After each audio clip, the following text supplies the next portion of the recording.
오늘 말씀은 고린도 후서 7장입니다. 5절부터 10절입니다.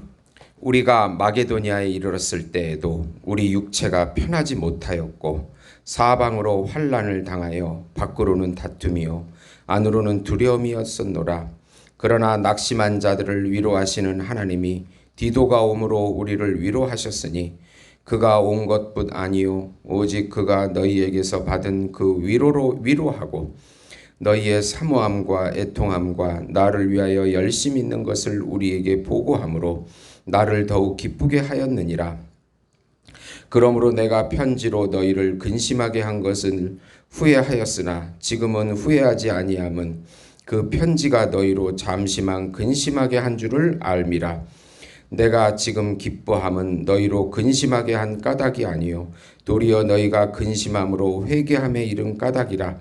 너희가 하나님의 뜻대로 근심하게 된 것은 우리에게서 아무 해도 받지 않게 하려 함이라. 하나님의 뜻대로 하는 근심은 후회할 것이 없는 구원에 이르게 하는 회개를 이루는 것이요 세상 근심은 사망을 이루는 것이니라. 아멘. 하나가 되는 비결이라는 제목으로 은혜를 나누고자 합니다. 사랑하는 성도 여러분, 복음은 기쁜 소식입니다. 왜 복음이 우리에게 기쁜 소식이 됩니까?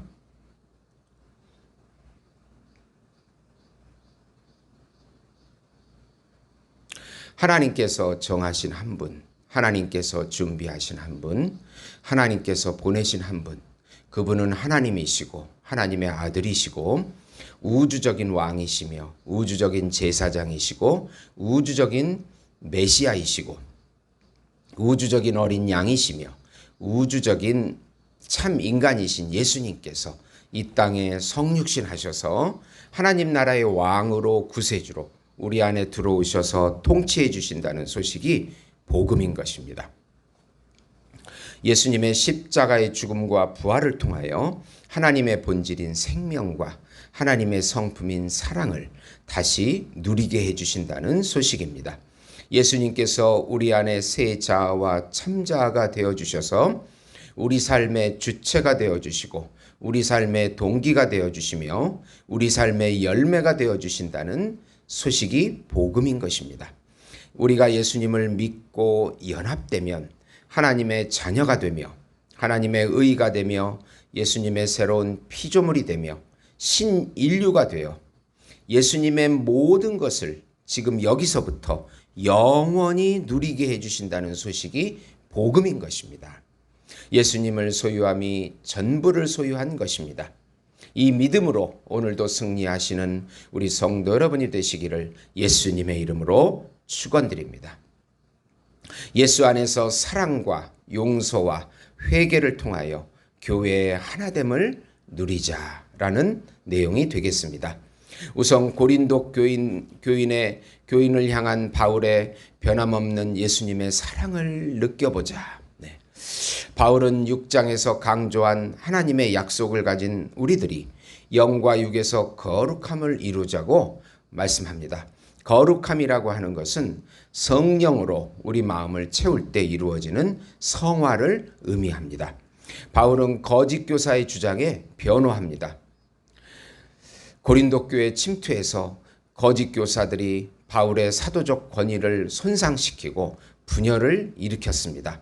그때에 사도 바울은 아무에게도 불의와 해악을 끼친 일이 없다고 변호합니다.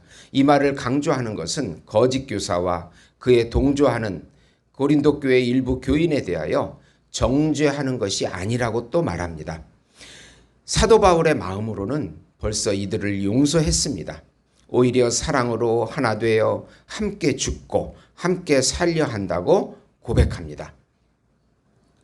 바울은 고린도 공동체를 예수의 몸으로 사랑 공동체로 보고 있는 것입니다. 우리가 교회를 볼 때 예수 생명 공동체, 예수 사랑 공동체로 보는 하나님의 관점이 중요합니다. 사사로이 교회를 개인의 의견과 감정으로 대하면 문제가 생기기 때문에 그렇습니다. 바울은 자신이 담대하게 문제들보다는 자랑할 것도 많다고 합니다. 모든 고난 가운데 하나님의 위로로 기쁨이 넘친다고 고백합니다. 지금 현대 교회를 보면 많은 문제로 내분이 있고 이런 내분이 있는 이런 상황에서 바울의 그 성숙한 생각과 처신을 배울 수가 있습니다. 상처받는 사람은 사랑과 용서를 해야 하고 상처를 준 사람은 회개하고 용납해야 하는 것입니다. 두 번째로 예수님의 사랑으로 하나 되게 하는 용서와 회개로 교회를 세우라. 바울은 디도를 통하여 AD 56년에 눈물의 편지라는 것을 보냅니다. 바울이 고린도를 두 번째 방문했을 때 AD 55년에 거짓 교사들의 공격으로 모욕을 당한 후 그 교회를 떠났습니다. 눈물의 편지를 통하여 엄중한 경고와 회개를 요구하였습니다. 그리고 마게도냐에서 디도를 만나서 고린도 교인들이 회개하고 다시 바울의 권위를 인정했다는 기쁜 소식을 듣게 됩니다. 바울은 위로받고 기쁨을 얻게 됩니다. 사실 이 엄중한 편지를 보내고 바울은 속으로 후회했다고 고백합니다. 그러나 그 편지가 잠시 근심하게 했으나 고린도 교인들이 회개하고 하나님의 뜻을 이룬 것입니다. 하나님의 뜻대로 하는 근심은 구원에 이르게 합니다. 그러나 자존심만 지키고 자기 생각과 감정으로 하는 세상 근심은 사망에 이른다고 10절에 말씀합니다. 하나님의 뜻은 고린도 교회가 회개하여 하나가 되는 것입니다. 그 근심이 성도들에게 간절함과 변증과 분함과 두려움과 사모함과 열심과 징벌을 낳아서 고린도 교인들 모두가 깨끗함에 이르게 된 것입니다. 바울은 간절함으로 모두가 회개함으로 사랑으로 하나가 되었다고 합니다. 바울은 위로와 기쁨과 안심을 얻었습니다. 고린도 교인들이 두려움과 떨림과 순종함으로 바울의 편지를 받아들였습니다. 바울도 다시 고린도 교인들을 신뢰하게 되었습니다.